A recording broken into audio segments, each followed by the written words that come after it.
And sometimes getting a peace deal is not justice. And all he wants is to do things that he can make look impressive from a branding point of view, but he will never do anything that's legitimately good or in the best interest of lives that are not his own or of people that he knows. These days, Steven Crowder seems to be just saying whatever the heck he wants to say, even if it directly contradicts the sources that he flashes up on his screen every 2 seconds. And even if it requires his design team to make these little infographics that literally mean nothing and are completely incorrect, which is the topic of the clip I'm going to play right now. Watch it for a second, then I'll explain why his arguments about the president's peace records, ranging from Obama to Trump, are completely wrong. Now, I know when I was president, shit popped off. Across the world, Ukraine kind of started. Remember Crimea? Then my protege brought it to dog shit. He could have just been honest because we can actually look at the records. And remember we were told it was going to be, peace deals versus days of conflict. We have this chart up. Under Obama, there were pretty much no peace deals. Under Trump, there were 3 major ones. You're talking about the Abraham Accords. Yeah. Then Biden, none. And at least 2 major peace deals with Trump now. Remember he had the Iran nuclear deal that allowed Tehran to finance Hamas? That was Barack Obama. That was his biggest claim to fame. He loved it. And then in Trump's first term, we had the Abraham Accords, which involved the UAE, Bahrain, Sudan, Morocco. He helped Saudi Arabia, Israel begin to normalize relations. Killed Soleimani with 0 consequences. The Iran foreign minister, remember Trump said that... he said that the sanctions from President Trump cost the Iranian economy $1 trillion. That was kind of a big deal. Then under Biden, we had the October 7th terror attack. 2022, he eased sanctions on Iranian oil buyers, which led to $60 billion in increased Iranian oil revenues. And then, that's right. August 2023, $6 billion to Iran for 5 American prisoners.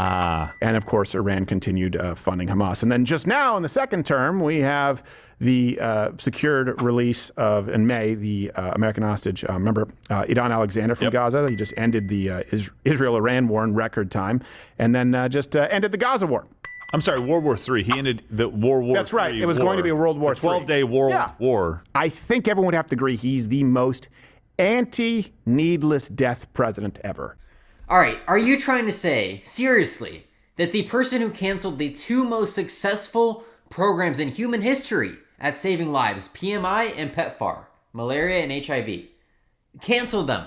Full stop work order, full funding freeze in the first week of office. He's the most life-preserving president ever?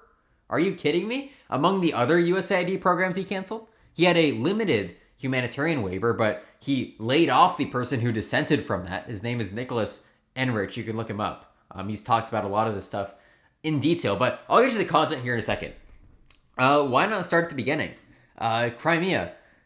So what did you want Obama to do with Crimea?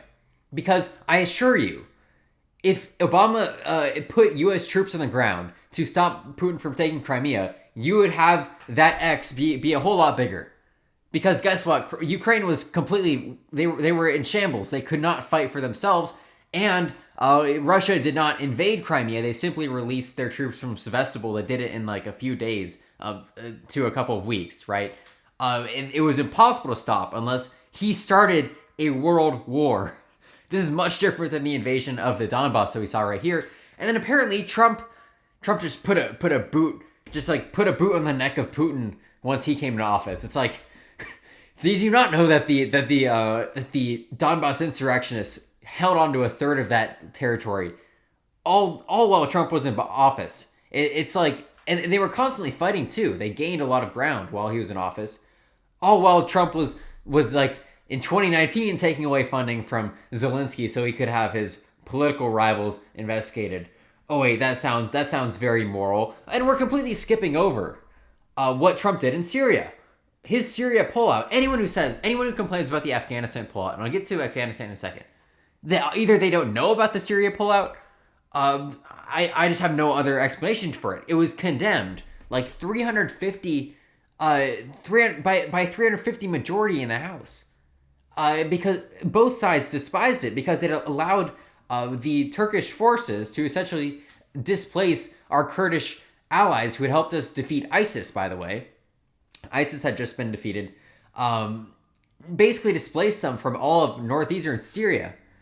And all we had to do was keep a few troops there until they worked out a peace plan so that they could not be ethnically cleansed. And about 300,000 of them were ethnically cleansed. I believe that was Operation Peace Spring. There was another operation that I believe Trump oversaw, but he couldn't have done anything about it because I'm fair and I know when a president can do something about a conflict and when he can't. Right? We didn't have any troops in northwestern Syria, so we couldn't have done anything about the previous operations. And the one under Obama was pretty targeted towards ISIS. Let's talk about Afghanistan because that's not mentioned at all. I've never heard a single good complaint of the Afghanistan withdrawal. Biden's team pretty much did everything perfectly and competently. If you look at it through a reasonable lens, and I'm not going to respond to all the steelmans right here, but you're not going to give Biden a little bit of credit for that, ending the longest and most useless war. Biden had the least amount of United States soldiers dying in Afghanistan of Trump. Trump had like 50 to 100. Obama had 1,500. Bush had 700. Does he not get any credit for that? Trump gets credit for the Abraham Accords. Apparently that was peace in the Middle East until it wasn't peace in the Middle East anymore. Gaza border riots, that was under Trump. Yeah, they were just so happy. Lifting sanctions on known terrorists in the West Bank. Oh, that was this term. Quite recent. An ongoing invasion into the West Bank. A literal invasion. That's what this should be treated as. Trump legalized it. I believe in both of his terms. Obama was the first to kind of say like these settlements are ludicrous. And then Trump said they're completely legal. And then Biden reversed that, and then Trump came back and did it even worse this time by basically allowing settler terrorists to do their thing however they want to do it. And then, of course, in this term, we are now striking boats in the Caribbean, basically extrajudicially executing these apparent narco-terrorists in international waters. I believe the story today is that they struck a submarine and not everyone died, and they didn't know what to do with the people who lived because they just hoped that they would die so they have to deal with them, but then they brought them back and just sent them back to like Cuba or whatever. So that was nice. A very, very peaceful president right there. Let's just go back to Afghanistan for a second. Oh, wait.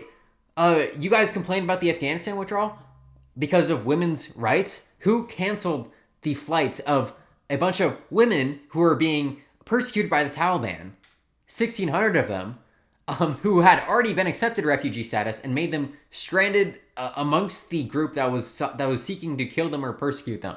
Oh, wait. His name, that's also Donald Trump, who left 100,000 refugees who were going through the process. 10 to 20,000 of them had already been accepted, right? I think the total flights canceled was 12,000. 22,000 had already been like preliminarily vetted. All of these people, legitimate refugee claims. He has such a high value for life that he said, no, we already know you're safe. We know you have a good claim to this. You can just stay in your home country where you're being persecuted. And his little chart there, the X's and check marks are just plans that he agreed with versus plans he didn't agree with. Like, how does Trump not get an X for being solely responsible for the Iranians having 60% enriched uranium? Say what you want about the Iran deal, it was working. And even when Trump ripped it up, the Iranians desperately wanted to continue it with the Europeans. They did not want to go back. Their primary goal with the uranium was to trade it for economic sanction relief. That is the only reason they have it. They do not want to develop a bomb. They've tied up, even religiously. They've made many religious statements about nuclear bombs. They will never build one. They've signed Article 2 of the NPT. They've just got way too caught up in this to actually build one. They just want to pawn it off to an admittedly naive Western buyer. Because it is never going to be viable for them to actually have one and use it in any way that benefits the regime. The regime would just collapse, as it should, because that's extremely irresponsible of them to use nuclear blackmail. And my opinion would change immediately if they did actually build a bomb. But no intelligence has said that they have built a bomb or want to. They're just kind of achieving latency or doing science, although they have most of the knowledge right now to build one, to pawn that off in the future to an American president who is willing. And that's what they did. And we should have accepted that. They wanted to keep going with their lesser sanctions. Now you can say, oh, they were just funding the terrorists, the anti-Israel terrorists. And I say there's going to be anti-Israel terrorists until the solution's solved. That's the rule. We're not in a time of terrorism against Israel. There will be terrorism until Israel capitulates to international law. And then once they do that, we can see who the real crazies are and who is just legitimately doing terrorism only due to the occupation and not due to their deep-rooted anti-Semitism or whatever religious convictions they might have. Just to put a pin in this, you should never judge a president by what happens under their term on the global stage. Like, I don't give Joe Biden credit for solving the Ethiopian civil war, but it ended under his term. You should judge their policies, both domestic and foreign, according to what is actually happening while they're president. And sometimes getting a peace deal is not justice. Peace and justice are two very different things, and Donald Trump is horrible at both. For the 20 million different reasons I just mentioned, he has zero regard for human lives, especially foreigners' lives, and all he wants is to do things that he can make look impressive from a branding point of view, but he will never do anything that's legitimately good or in the best interests of lives that are not his own or of people that he knows.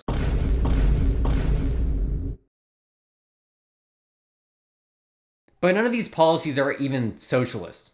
He defined socialism, and his definition of socialism, I think, is silly. And he's like, socialism is the best outcome for the most amount of people. And I would think that everyone would call themselves a socialist then. To me, a socialist is something more specific.